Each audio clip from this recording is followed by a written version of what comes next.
Hello guys, how's it going? My name is Dal, and ever since the patch 11.05, it has been easier than ever before to level up some brand new characters if you ever want to try out a few new alts. There's a good chance that your main is already geared out to the teeth, and now is a great time to explore some of the newer class changes, especially with the 11.05 bringing in as many changes as it has. And those changes have led to quite a bit of a meta shift when it comes to endgame progression. Just a few weeks ago, we took a look at some of the strongest classes, specifically when it comes to Mythic Plus content, which I'm a huge fan of. However, on the channel, we also cover quite a bit of PvP. And I want to take a look at how the meta has been shifting so far within War Within for PvP, specifically in the patch 11.05, and highlight some of the classes that are doing the very best right now in the current content. I mean, if you are going to be leveling some brand new characters, you might as well play something that is strong and even popular and quite powerful, especially if you're just trying to outfit your army of alts with a bunch of classes that are easy and always fun to jump into. To put together this list, I've used all of the data that's been available ever since 11.05 dropped when it comes to class representation,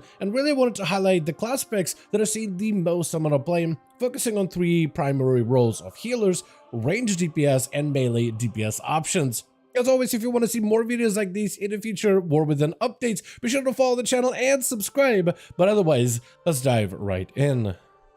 So to start this list off, I am going to separate it by roles, starting with the healers for PvP, then range DPS, and melee DPS. I am going to exclude tanks because tanks are always in a weird spot when it comes to PvP. Sometimes tanks are really good in places like RBGs or maybe within certain arenas, but it doesn't seem like Blizz really gives them that much attention and tuning to make them a competitive option in most cases. It seems that a lot of the work for PvP usually focuses on healers, range DPS, and melee DPS. So starting with the healers, based on the numbers we have so far for 11.05, we all know that Disc Brace is a very popular healing spec by numbers alone, and has some of the better representation amongst arenas, solo shuffle, but also RBGs as well as BG Blitz. Disc Brace as a class for a while has had some of the best external defensives in the game, partially because thanks to things such as pain suppression, but also the ability of Dome, the shields they can put up with Rapture, but also thanks to Oracle, it gives them an extra external with the ability of Premonition, where they can shield their allies for a huge bit of shielding, which is perfect for Disc Brace, which is their bread and butter is shields, but also provides additional damage reduction, which gives them just an extra room for externals they can throw out to their allies to make sure the party and the allies are all safe and sound. And this strong utility as a healer, plus this aggressive gameplay that Disc can really delve into between its damage output and aggressive uses of dispels and removal of enemy buffs, allows them to be a fairly competitive pick and a very potent pick in both arenas as well as BGs. And is currently right now probably the most well-rounded healer when it comes to PvP in 11.05. That's fairly well ranked and fairly well played amongst all forms of endgame PvP content. But just because Disc Brace is good generally amongst most fields, it doesn't mean it dominates all of those fields. One of the healers that is a fairly dominant pick, specifically when it comes to smaller group PvP content, such as solo shuffle and arenas, is the Holy Paladin.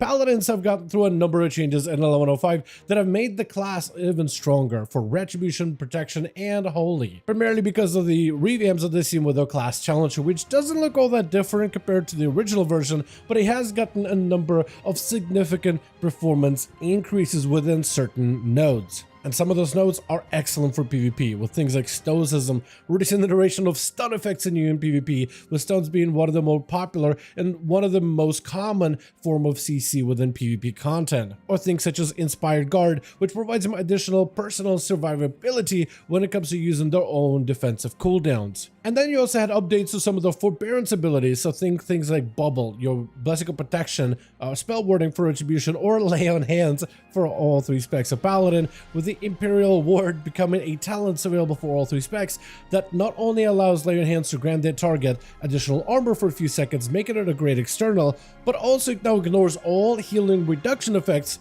And as of right now, as I'm making this video, it seems to even ignore dampening, but all those other mortal strike effects and healing reductions that classes will utilize in order to score a kill, paladins can basically overcome some of those challenges compared to other healers, which makes this an excellent ability, or rather Lay on Hands become an excellent ability to use within PvP in general. While this doesn't get a lot of play, it does get some play with Light's Revocation, which gives them extra utility when it comes to defenses and how they use them. But Light's Revocation removes the ability for Divine Shield to be blocked by Forbearance, so it gives them a little bit more flexibility of how they use a little bit of that personal defensive option. And it also makes it a little bit harder for some classes to punish Holy Paladin with just damage alone or through locking them out on forbearances, which does give them a bit of an edge right now. Though while Holy Paladins excel within smaller PvP content, Mistweavers are a bit of an inverse of that, where they actually do better within bigger group situations and bigger group content, which they've been historically good at. So RBGs has been the place where Mistweavers have been able to excel in the most.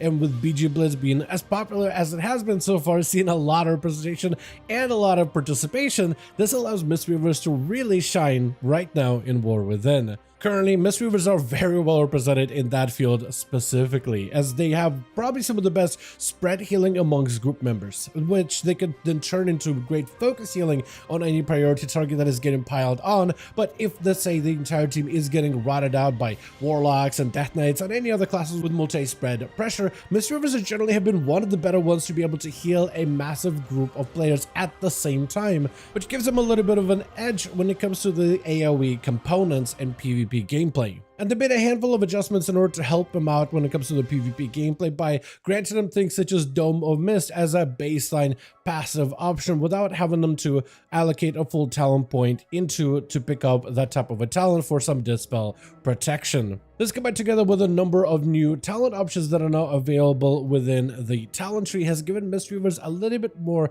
opportunity to customize the builds to be a little bit stronger, a little bit better within PvP content. And then being able to gain passive version of Ancient Teachings, which isn't as strong as the original one unless you talent into it, does at least provide them the ability to be a melee healer no matter what build they spec into. So you can really build out your talent tree to be more range healing, but if you ever need to close the gap and get into melee, you still retain a lot of that unique identity as this melee range healer hybrid thing going on, which I think is one of the better parts of Mistweavers, is the fact that they continue to be so unique and they don't have to sacrifice its uniqueness in order to be viable and powerful currently in Season 1 of War Within. And from there, I want to move on to some of the ranged DPS options. And yes, we are looking at the Plague of Arenas right now, or either the Plague or maybe the most fun ranged class in the game. But if anything, definitely the most powerful range class, or I would even argue the most powerful DPS class in Arenas or PvP in general right now, the Beast Mastery Hunter. These guys have been everywhere ever since they got a bit of a facelift and a rework, primarily thanks to the Dark Ranger playstyle, which has really elevated Beast Mastery by giving them a more active version of Black Arrow. So instead of it being an extra external button with some additional damage over time that didn't really do much, it now replaces Kill Shot completely. And there's multiple ways for you to be able to use Killshot fairly regularly as part of your basic rotation. So Killshot gets a lot of use and a lot of value, or rather Black Arrow version of Killshot gets a lot of use and a lot of value, which upgrades the overall passive but also spread damage of Beast Mastery by a tremendous bit. This damage can also be further amplified with a variety of different talents within the class and the spec talent tree, where Hunter Spray allows that Black Arrow to now cleave to multiple targets and deal additional damage per active pet that you have, and with so many different ways that Beastmaster could summon additional pets to the table, you just further amp up the damage of that Black Arrow that hits multiple targets. On top of it, Dark Ranger also has a decent bit of overall cleave damage, so when enemies are stacked together,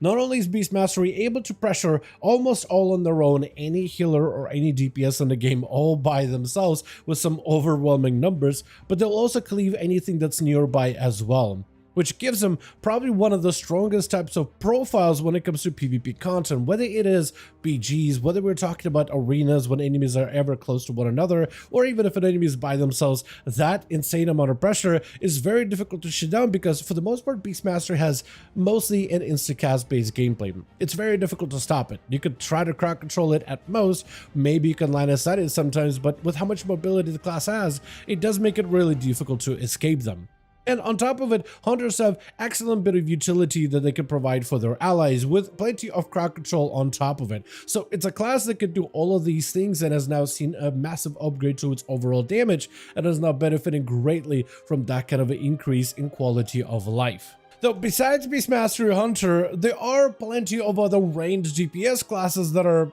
fairly competitive. It's just Beast Mastery has really taken over a lot of the latter, whether it comes to arenas or RPGs, but plenty of other range like Elemental Shamans, Frost Mages, Warlocks, multiple specs of them in fact, and even Shadow Priests are a very close second competitor next to Beastmaster Hunter. It's just right now nothing really beats Beastmaster Hunter because their popularity has just exploded. And from there I want to move on to some of the more melee DPS options, starting with the Feral Druid, which has to be one of the hardest hitting melee in the game by far. The damage alone allows them to inch slightly ahead of most other melee options, with Feral PvP seeing a pretty big revival ever since the War Within expansion has launched. And I don't think Feral has been this good ever since maybe the expansion of Shadowlands, once they were able to fully commit into a Necrolord full big bleed playstyle. And that type of gameplay has really seen a revival thanks to the hero talents, specifically the Wild Stalker. And Feral Druids have seen so far generally a pretty good bit of representation all across all forms of endgame PvP content, from arenas, even in RPGs, just because the class deals so much damage,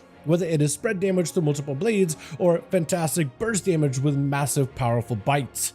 Rogues, however, ever since 11.05 update, has also gotten much stronger as of recently. And we're not talking about just one spec of rogues, but really just the entire class as a whole, as all three of their specs have gotten better burst, with a new talent called Supercharger, which basically amps up all of their main finisher abilities. And with the Defensive of Fate now being off GCD, this increases their survivability greatly and allows talents such as Elusiveness to become a lot more of an attractive option, offering rogues basically on demand 20% damage reduction whenever they want. Give a class like a rogue, which has generally historically been really good in PvP, more damage, specifically burst damage, but also better defenses, it's no surprise that we're seeing the class of rogue growing in 11.05. Besides druids and rogues, however, it's still worth highlighting one more melee for the season, and that is the Fury Warrior, which is seeing quite a bit of action with the patch 11.05. And right now, it's probably the only melee that can even keep close with rogues and pharaohs, which are,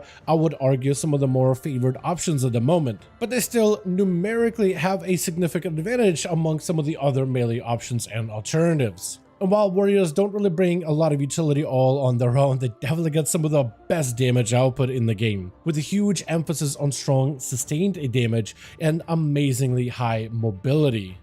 But as always, I want to thank all of you so much for watching, and I hope you guys enjoyed this video update. If you did enjoy it or found it informative, go ahead and give this video a like. I would very much appreciate it. Join our Discord community for all of the regular War Within updates, especially when it comes to future updates like 11.07, or potentially some of the new stuff they have announced in just a handful of days, which we'll be discussing over on the Discord and posting about it regularly. Also, let me know all your thoughts in the comments down below, and as always, I'll see all of you guys in our next one.